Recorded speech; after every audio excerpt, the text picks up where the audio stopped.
नमस्कार दोस्तों, मैं डॉक्टर कैलाश धाकड़ है। स्वागत है आप सभी का श्री आदियोगी हॉस्पिटल के ऑफिशियल यूट्यूब चैनल पे। साथियों, आज के इस वीडियो में हम L4 L5 स्लीप डिस्क व नर्व कंप्रेशन से होने वाले लक्षणों के बारे में बात करेंगे। L4 L5 का आपने कई बार सुना होगा। जब आप अपने कमर के दर्द को लेकर हॉस्पिटल विजिट करते हैं, एक्सरे हमारे करवाते हैं, तो उस समय आपको सुनने में मिलता है कि आपको स्लीप डिस्क हो गई है या फिर L4 L5 के बीच में नस दब गई है, नर्व कंप्रेशन हुआ है। तो वो नर्व के कंप्रेशन के कौन कौन से लक्षण है, और खासकर L4 L5 के बीच में जब नर्व कंप्रेशन होती है तो उस समय हमें कौन कौन से लक्षण देखने को मिलते हैं। वीडियो को बिना स्किप किए हुए लास्ट तक देखना, और यदि आप पहली बार हमारा वीडियो देख रहे हैं तो इस चैनल को सब्सक्राइब कर लेना। ठीक है, L4 L5 के लक्षण कौन कौन से हैं। पहला आपको L4 L5 को समझना है। ठीक है, स्पाइन के प्रत्येक मणके को नंबरिंग की गई है। जो लंबर के यानी कमर के हिस्से में जो मणके हैं, उन पांचों मणकों में से चौथे और पांचवें मणके के बीच से जो नस निकलती है उसे L4 L5 नर्व का नाम दिया गया है, और उसी जगह पर जो डिस्क मौजूद है उसको L4 L5 डिस्क बोला गया है। L4 है और ये L5 है। इससे जो नर्व निकल रही है, यहां से नर्व आती है, यहां से जो नर्व निकलती है वो कमर के हिस्से को और हमारे दोनों पैरों को कवर करती है। ठीक है, ये गादी के समान डिस्क है। जब ये डिस्क अपने स्थान से खिसकती है और खिसक कर नर्व को कंप्रेस करने लगती है तो उसे ही L4 L5 स्लीप डिस्क कहा जाता है। ये जब अपने स्थान से खिसक कर नस को दबाती है तो पहला सिम्टम आता है लोअर बैक पेन, यानी कमर के हिस्से में दर्द आता है। कमर का जो हिस्सा है वहां पर दर्द आएगा, और जब भी आप हिलोगे, चलोगे, बैठोगे और किसी भी प्रकार के मूवमेंट करोगे तो उस समय वो दर्द बढ़ेगा। दूसरा सिम्टम्स है जब L4 L5 के अलावा यदि L5S1 में यदि थोड़ा सा भी कंप्रेशन बढ़ता है तो उस कंडीशन में आपको सियाटिक पेन स्टार्ट हो सकता है।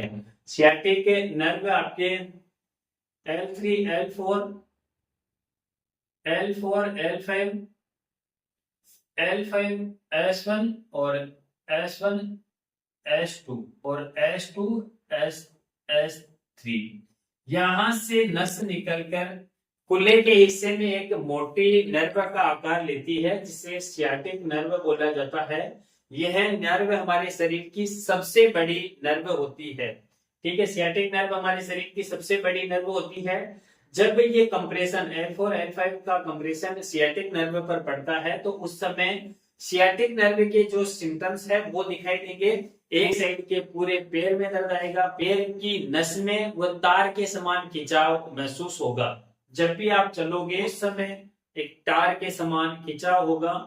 L4 L5 की वजह से सियाटिक पेन भी आ सकता है। जरूरी नहीं है कि S1 में जब कंप्रेशन आएगा तो उसकी वजह से ही सियाटिक पेन आएगा। इसका एक अलग कारण होता है, पीरिफॉर्मिस मसल्स होती है हमारे कुल्ले में। जब पीरिफॉर्मिस मसल्स की वजह से सियाटिक नर्व में दबाव पड़ेगा तो उस समय भी सियाटिक पेन के लक्षण दिखाई दे सकते हैं, लेकिन L4 L5 की वजह से भी सियाटिक पेन स्टार्ट हो सकता है। हमारे क्लिनिक पर कई सारे व्यक्ति आते हैं जिनको L4 L5 की वजह से भी सियाटिक पेन होता है, और हम थेरेपी के माध्यम से सियाटिक नर्व को फ्री करते हैं जिससे उनका दर्द गायब हो जाता है। तीसरा, सियाटिक नर्व में दर्द आएगा तो उस समय एक पैर में कमर के हिस्से में जलन होगी और कमर के हिस्से में नमनेस यानी सुन्नपन महसूस होगी, और ऐसा लगेगा कि आपके कमर में और पैर की पिंडली में चींटियों के चलने के समान महसूस होगा। और यदि आप थोड़े समय के लिए एक स्थान पर एक ही पोजीशन पर बैठे रहोगे तो उस समय आपकी कमर में और आपके एक पैर में, पिंडली में, कुल्हे में नमनेस यानी सुन्नपन की स्थिति पैदा हो जाएगी। ऐसा लगेगा कि आपका पैर सो गया है, या फिर पिंडली में या फिर पैर का कुछ हिस्से में नींद आ गई है। तो सुन्नपन्नता भी L4 L5 का एक लक्षण है। चौथा लक्षण है आपके पैर में जहां पर L4 L5 नर्व की सप्लाई है वहां पर वीकनेस महसूस होगी, कमजोरी महसूस होगी, कमर के हिस्से में कमजोरी महसूस होती है तो वो L4 L5 का एक लक्षण है।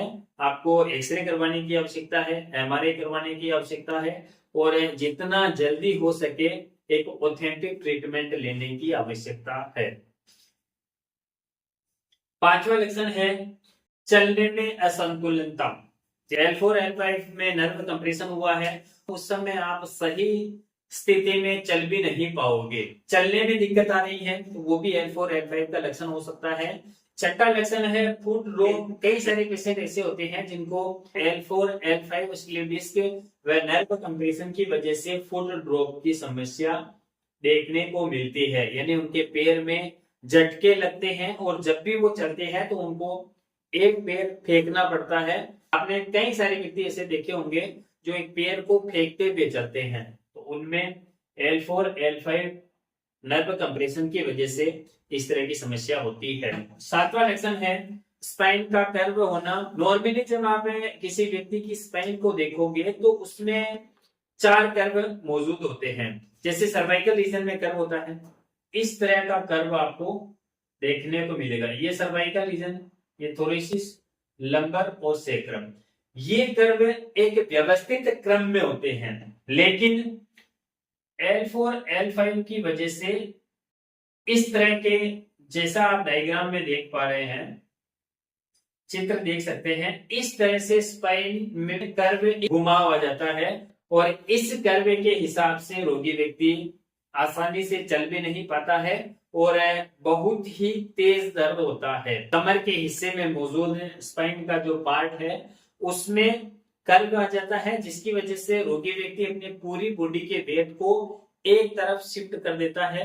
तेज दर्द होता है, असहनीय दर्द होता है और रोगी व्यक्ति सोकर करवट भी नहीं दे सकता है। आप उसके दर्द को महसूस कर सकते हैं।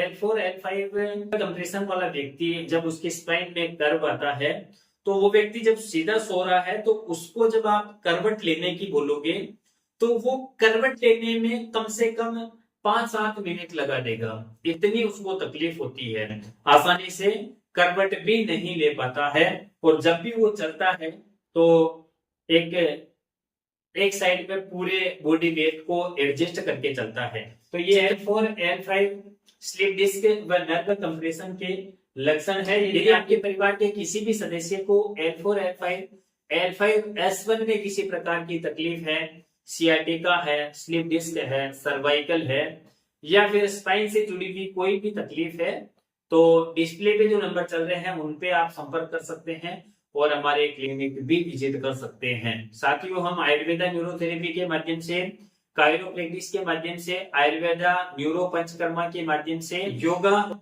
नेचुरोपैथी के माध्यम से इलाज करते हैं। आज के वीडियो में बस इतना ही, मिलते हैं नेक्स्ट वीडियो में, तब तक के लिए जय हिंद, जय श्री राम।